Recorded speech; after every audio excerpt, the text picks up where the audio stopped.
Hello everyone. I am Crawlers and as I was playing Battlefield 1 just now, a small idea occurred to me because this was actually driving me nuts since the game's release. You see, I think DICE should make the customization menu for vehicles accessible through the spawn menu or the main menu, just as it was in previous Battlefield titles. In fact, I'm not really sure why they removed this feature in a newer game, but um, this right here is an all too familiar customization menu from Battlefield 4, which is, all but identical from previous Battlefield games like Battlefield 3.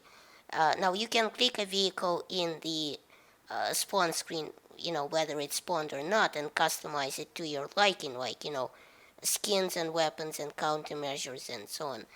Now, what I like about Battlefield 4's vehicle customization, incidentally, is unlike Battlefield 3, you can only customize the vehicles that are only available on that particular map. So, let's say there's no LAVs available on a given map, then you don't have the ability to customize LAVs in the spawn screen. Now, in Battlefield 1, the idea they were going for here, I'm sure, is to leave out the customization menu for vehicles because, well, in Battlefield 1, there isn't really a whole lot to customize in vehicles because, each vehicle has a preset loadout that comes with its own weapons and, you know, upgrades and everything and countermeasures.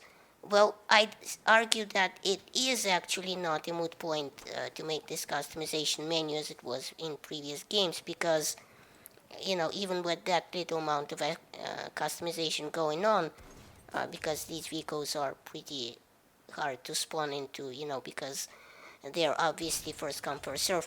So, in order to customize a vehicle skin or the pilot primary weapon loadout, which are pretty much the only customization options you get in Battlefield 1 vehicles, you have to actually wait for the vehicle to appear, and then click on it and click customize in a nail-biting, scarifying hope against hopes, that no one actually spawns in said vehicle while you are fanning about in the menus.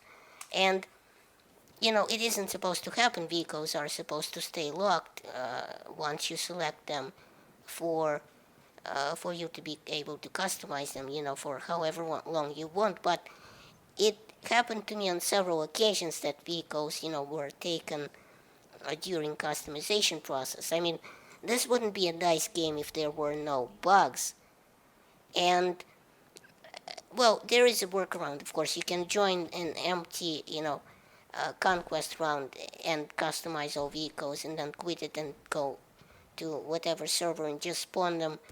And now you have, all the customizations that you wanted. But you shouldn't have to do that in a, $60 AAA title. I mean, some people still don't know how to customize the behemoth skins, and the game is what, 2 months, 3 months old. So what did they pay extra for the limited, so-called limited edition, just to have some kind of supremely limited, quote-unquote, behemoth skins? And obviously you're not the only one camping the spawn menu for the vehicles, so they go nearly instantly once they spawn.